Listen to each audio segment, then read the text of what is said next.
वर्तमान जनरेशन की जो सबसे बड़ी चुनौती है वो है समय से ना सोना ना सुबह समय से उठना। हमारे शास्त्र जो सदग्रंथ हमारे हैं, जितने भी सदग्रंथ हैं, सदगुरु हमारे हैं, महान संत हैं, जो भी प्रवचन में अपने बताते हैं वो हमारी बात कौन 4 बजे उठ करके शौच स्नान करके यदि 20 मिनट व्यायाम करोगे रोज तो आप देखोगे वरदान की तरह काम करेगा। सुबह के ब्रह्म मुहूर्त की बहुत महिमा वो बताते हैं। लेकिन वर्तमान में युवा जनरेशन जो है, इनकी जो सुबह है वो 9-10 बजे के आसपास। आप एक कल्पना कर सकते हैं, सूर्य भगवान अगर हम ऐसे ले आध्यात्मिक दृष्टि से लें तो सूर्य भगवान जब धरती पर आ जाते हैं, आकाश में चमकते हैं, धरती पर प्रकाशमान कर देते हैं धरती को, उस समय तक भी हम बिस्तर नहीं छोड़ते हैं, तो उसका दिन किस प्रकार का जाएगा यहां से अंदाजा लग सकता है। एक एक्टर हैं अक्षय कुमार, वो सेलिब्रिटी हैं, सबको पता है। उन्होंने भी कहा आप विश्वास करें मेरी जिंदगी में मैं 58 years old now. I have never in my life एक भी बार मैं I've never missed the sunrise. कि मैं ऐसा कोई दिन नहीं है जब मैंने 5 बजे में नहीं उठा हूं या सनराइज मैंने ना देखा हो। हम सनगेज की बात करते हैं, सनगेज करना चाहिए। Exceptions are always there.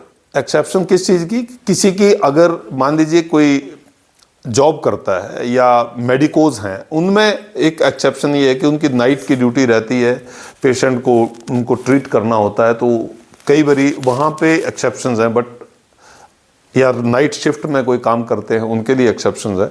लेकिन नॉर्मली अगर हम इसको कर रहे हैं तो इससे blunder which we are committing.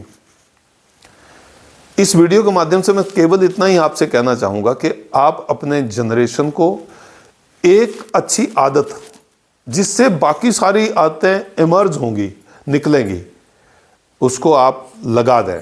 By force लगाएं, बाय रिक्वेस्ट लगाएं या बाय किसी भी रीजन से आप लगाएं, किसी भी कैसे भी करके आप लगाएं, लेकिन उस आदत को आप इनकलकेट करें उनकी हैबिट में। 1 सेकंड की वैल्यू ये किसी से पूछी जा सकती है, 1 मिनट की वैल्यू ये किसी से पूछी जा सकती है। मतलब ये जाना जा सकता है कि 1 सेकंड की वैल्यू कितनी है। लेकिन हम देर तक सोते हैं, वो नींद नहीं है वास्तव में, वो आलस है, वो प्रमाद है, और उससे मेरी एनर्जी मिलती नहीं है, मुझे मेरी एनर्जी ड्रेन होती है, और पूरे दिन के लिए मेरा कोई शेड्यूल जो है वो सही नहीं बैठता है, क्योंकि मैं सुबह उठा हूं, कोई मेरा सेट पैटर्न नहीं है, कोई सेट टाइम नहीं है उसके लिए। अब जनरेशन ये कहती है कि हम रात देर तक पढ़ते हैं। अच्छी बात है। रात देर तक जागने के लिए किसने बाधित किया? किसने मतलब आपको जो है वो कहा कि आप देर रात तक जागें? क्योंकि उससे आपका जो सर्केडियन रिदम है वो सारा खराब हो चुका है। और उनके माध्यम से मैं सभी को बताना चाहता हूं कि ये हमारी एक कॉमन प्रॉब्लम बन रही है, जिससे हमारे शरीर में फैट्स, विसरल फैट्स वो डिपॉजिट हो रहे हैं। उससे अनेकों बीमारियां, एक वीडियो मैंने बहुत पहले डाला है कि मोटापा जो है उससे ही सारी बीमारियां निकलती हैं, जो खास करके हार्ट डिजीजेस हैं, डायबिटीज़ है या कोई और ऐसी मेजर प्रॉब्लम्स हैं, वो उसी से निकलती हैं। तो क्यों ना मैं एक आदत को सुधार लूँ। आप टाइम से सो जाए, 10 बजे 11 बजे तक सो जाए, और सुबह मतलब ज़्यादा नहीं है तो आप कम से कम सनराइज से पहले उठ तो जाए। उससे आपकी बॉडी में जो आपका मेटाबॉलिक सिस्टम है वो भी बहुत अच्छा रहेगा। आज तो स्ट्रगल कर रहा है, युवा स्ट्रगल कर रहा है, और सुबह उठते ही पहले फ़ोन पकड़ा और फिर फ़ोन में व्यस्त हो गया। ये हमें कहीं नहीं लेके जा रहा है जी। मैं आपको ऑनेस्टली बताऊं, यदि हम अपनी इस आदत को सही नहीं कर पाए तो हमारा दिन तो दिन, फिर हफ्ता, फिर महीने, फिर साल यूं ही गुजरते चले जाएंगे। वो गाना है ना, वो ऐसे ही गुजरते चले जाए, हमें कोई एहसास ही नहीं हो पाएगा कि हम किस लिए आए थे, हमारा औचित्य क्या, हमारा लक्ष्य क्या है लाइफ का, क्या एग्जिस्टेंस क्या है हमारी।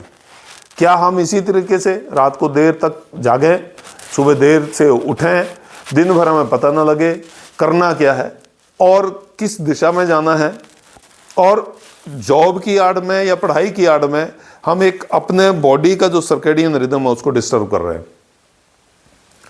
इसलिए ये आदत छोटे बच्चों में जल्दी पड़ जाती है, कठोर है, कठिन है। विशेषकर अभी सर्दियां आ गई तो सर्दियों में मुश्किल होता है जी, सुबह उठना मुश्किल हो जाता है, रजाई छोड़नी मुश्किल हो जाती है, आप बिठाएं। परंतु एक चीज तो मानने वाली है, शास्त्र निहित कोई भी बात गलत नहीं है। हम उसको गलत ठहराने के लिए तरह तरह के तर्क जो हम उसमें जोड़ देते हैं। सुबह जल्दी उठते हैं तो आपके पास एक्स्ट्रा टाइम मिल जाता है, एक्स्ट्रा टाइम मिल जाता है। प्रातःकाल सबको पता है, उषा काल जिसको हम बोलते हैं या ब्रह्म मुहूर्त जिसको बोलते हैं, उसमें पोल्यूशन कम होता है, ऑक्सीजन की मात्रा बढ़ी हुई होती है और डिस्टर्बेंस कोई नहीं होती, साउंड पोल्यूशन नहीं होता है, नॉइज पोल्यूशन नहीं होता है। आप बिल्कुल एकदम शांत, एकदम एकाग्र हो सकते हैं, चाहे वो पढ़ाई के लिए हो, चाहे और किसी चीज मेडिटेशन करनी हो आपने। द बेस्ट टाइम इज ब्रह्म मुहूर्त। एक बात का आज इस वीडियो के माध्यम से मैं आपसे रिक्वेस्ट करना चाहता हूं, आप पहले तो अपना टाइम लिखेंगे, आप कितने बजे उठते हैं। क्या वो इरेगुलर है, इरेटिक है, कभी भी उठ गए कभी भी सो गए, या कोई वो रेगुलर है। अगर वो रेगुलर है तो कितने बजे का है। अगर वो आप डिलेड हैं, मान लीजिए उठते लेट हैं आप, तो उसको अगर आप इंप्रूव करना चाहते हैं तो भी आप बताएं। उसके लिए हम छोटे छोटे स्टेप्स जो हैं, वो छोटी छोटी ट्रिक्स मैं आपके साथ शेयर कर सकता हूं, जो कि मैं नेक्स्ट वीडियो में करूंगा। लेकिन आप उसमें मेंशन करें। बहुत सारे लोग हैं जो इस बात से स्ट्रगल करते हैं, कर रहे हैं, और ऐसी ही ज़िंदगी जो है वो चल रही है। प्लीज़ आप इस वीडियो को अपने बच्चों तक, आप बच्चों के साथ बैठ के उसको देखें और अपने जो नज़दीकी लोग हैं उनके साथ शेयर करें, क्योंकि सुबह उठना, सुबह जल्दी उठना एक जिसको मैं कह सकता हूँ एक पर्सनल ट्रेट है, ऐसी क्वालिटी है जो आपको हमेशा आगे रखती है, हमेशा आगे रखती है, और आपको एक ऐसी एज देती है जिसमें आपका कॉन्फिडेंस किसी नेक्स्ट लेवल पे होता है। तो आलस प्रमाद को छोड़िए और सुबह जल्दी उठने का प्रण लीजिए। इससे जीवन में बहुत सारी चीज़ें जो है वो हमारी अच्छी हो जाएंगी और हम अपने लक्ष्य तक पहुंच जाएंगे। यदि आप इस चैनल पर पहली बार आए हैं तो प्लीज़ इसको सब्सक्राइब करें, वीडियो को लाइक करें, कमेंट करें और इसको शेयर करें। कमेंट सेक्शन में ज़रूर मैं ये कह रहा हूँ, एक निवेदन कर रहा हूँ कि आप अपना समय लिखें कि आप कब सोते हैं, कब उठते हैं। और अगर आप इरेटिक हैं, मीन्स कभी भी उठ जाते हैं कभी भी सो जाते हैं, तो आप एक बहुत बड़ी चुनौती के लिए, मतलब चुनौती जो आपके भविष्य में बनने वाली है, उसके लिए अपने आप को तैयार कर रहे हैं। उससे हटना है, उससे हटना है और अपने आप को स्वस्थ रखना है, क्योंकि हेल्थ अगर है तो बाकी सारी चीज़ें हो जाएंगी, लेकिन अगर हेल्थ खराब होती है तो बाकी चीज़ों का जो मतलब एक तरह से सोचना भी उनके ऊपर जो है वो बेकार है। बहुत बहुत धन्यवाद।